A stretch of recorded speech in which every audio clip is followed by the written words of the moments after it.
I guess on this first one, we kind of already talked about the Helm 3 support, so could maybe go down a bit. Yep. One other thing too, people may not be aware of because it came out in the last release, but it is still fairly recent, is the control plane Canary. And so there, and you see that that's mentioned a little bit in the installing Istio. But Istio now has a notion of a revision of a control plane deployment and the ability to deploy multiple control planes side by side and incrementally shift traffic to them to make upgrading the control plane a lot easier, a lot safer. So that was one of the big things that was new in 1.7. That does still work in 1.8, of course, and it does work with Helm. Yeah, so yeah, I was looking for this. Okay, it has been covered in this easier to add VMs. I was looking for the smart DNS proxy thing, which has been introduced in 1.8. So now the sidecar has the DNS information programmed into it by Istio.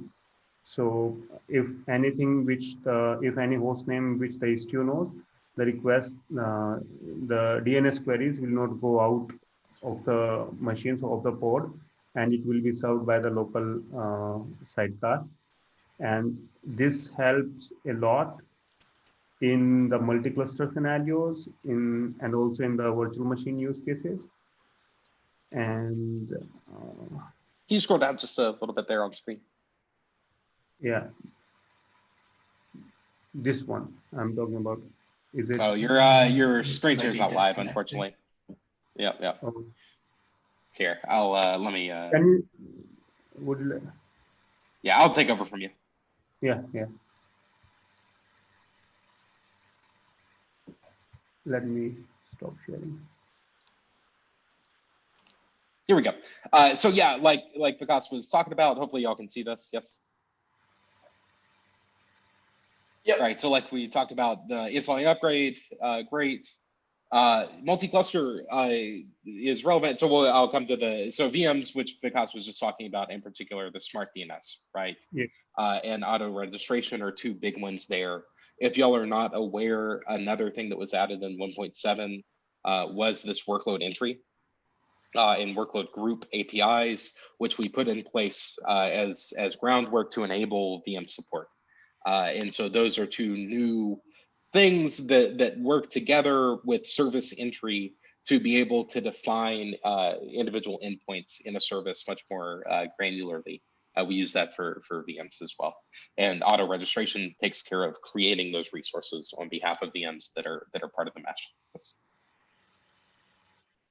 Multi-cluster support is another one. In particular, we've started to lay out a couple more patterns for running Istio in multi-cluster than have existed previously. In particular, there's now 4 different varieties that are talked about: the multi-primary, the primary remote, multi-primary on different networks, and the primary remote on different networks. And which are all yes. I was just kidding. And those guides for like a different network and single or replicated control plane kind of were there before as well, but now they're just laid out much more nicely and easy to follow. Exactly. So yeah. Exactly. But no, this is some big doc revisions that have happened that hopefully help it make it a little bit clearer how you might start to approach multi-cluster setups. I will say though, just as a word of warning, we don't actually recommend you do any of these 4, which is a little bit of a shame. So one of the things we'll talk about is potentially getting a 5th one up there. Basically, we don't recommend any crosstalk across clusters and then you orchestrate that with your CI/CD system. We can talk about that at length if people are curious.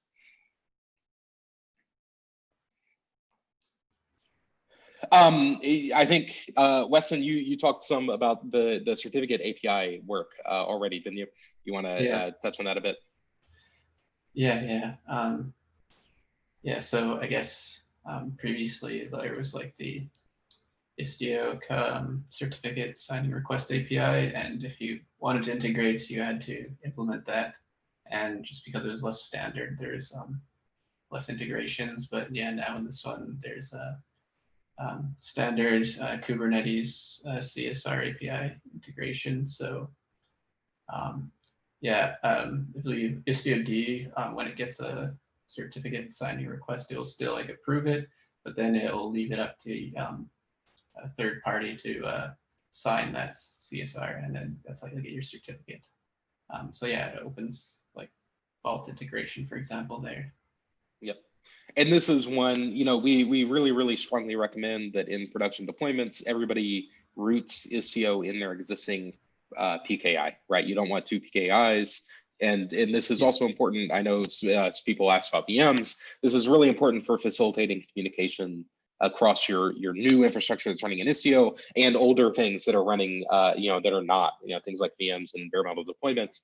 Those are going to trust out of your existing PKI. You want Istio to use your existing PKI.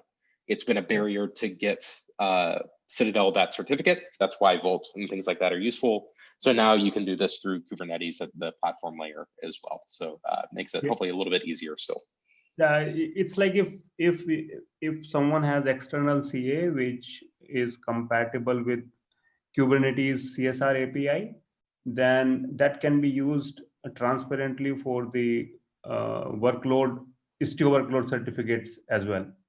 So so if this feature is enabled, the STOD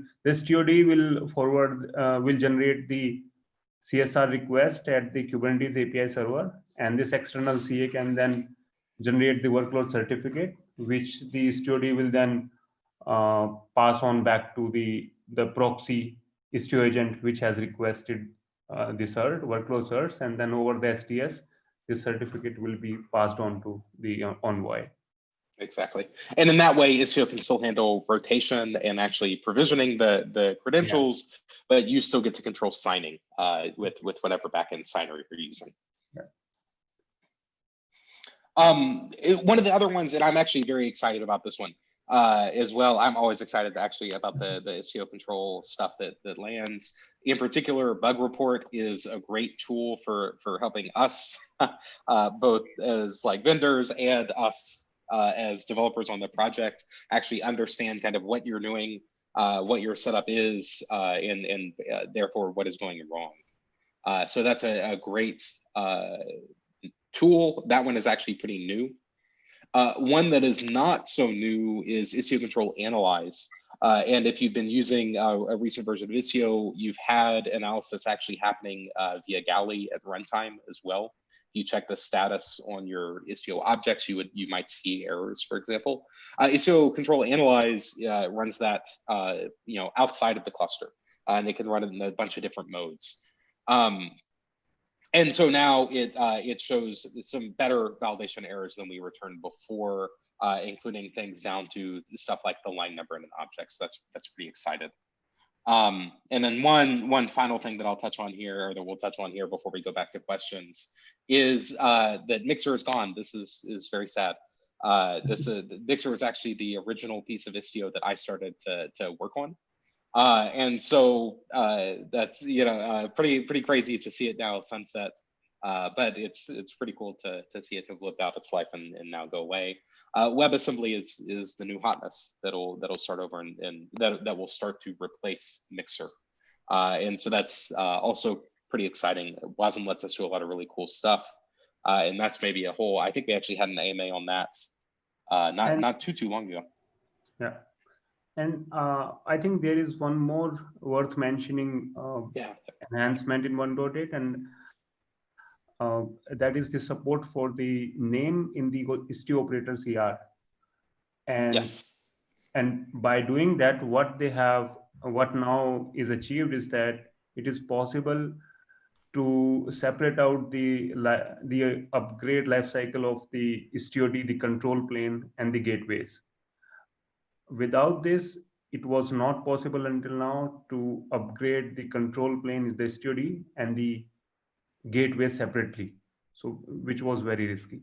But now we can have Istio operator CRs, custom resources for particular gateways, specific for the gateways, and gateways can be upgraded independent of the control plane. Very much like the Canary upgrade of the control plane, which was introduced in 1.7. So I think this is a very big improvement. It is, yeah. Thank you for calling that out. That's a big one actually, because that was one of the big warts left over from the control plane Canary and that work in 1.7.